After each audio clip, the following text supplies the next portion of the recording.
C'est l'une des plus célèbres maisons traditionnelles à Colombage d'Angers, la maison d'Adam. Construite au XVe siècle, elle fait l'objet d'un important chantier de restauration depuis l'an dernier. Les charpentiers sont actuellement au chevet de cet édifice à ossature bois, dégradé par les intempéries. Visite au cœur de ces travaux d'ampleur avec Éric Aubron et Olivier Quentin. C'est un symbole du centre historique d'Angers qui habituellement ne manque pas d'attirer les touristes. Mais ces derniers mois, la maison d'Adam s'est fait un peu oublier derrière ses échafaudages.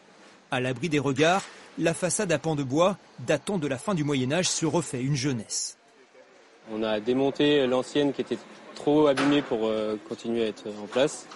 Et donc on a refait toute cette pièce-là selon les méthodes de l'époque qui ont été faites, donc de l'équarrissage à la hache notamment.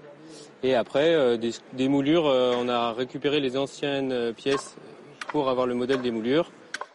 Le chêne provient du même bois que celui choisi pour la charpente de Notre-Dame.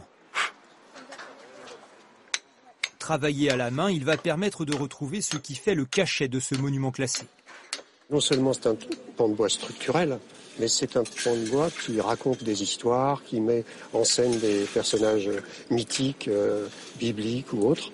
Et donc, à ce titre, c'est tout à fait remarquable. La dernière restauration remonte à 30 ans, mais la charpente et la maçonnerie n'ont pas eu la résistance espérée.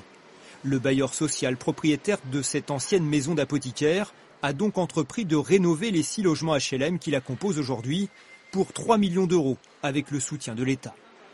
En fait, il y avait des bois nécrosés. Il y avait notamment au niveau des points d'étanchéité au niveau de la toiture.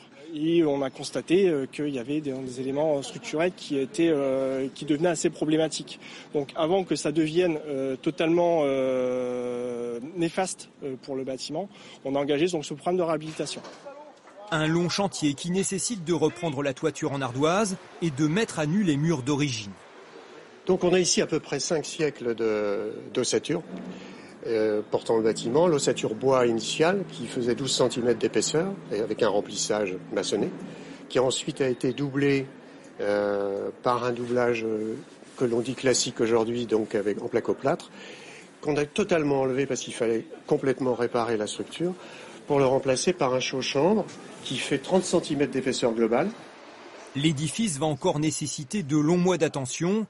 Les bois en croisillon et les sculptures qui font sa richesse ne seront entièrement visibles qu'en toute fin d'année.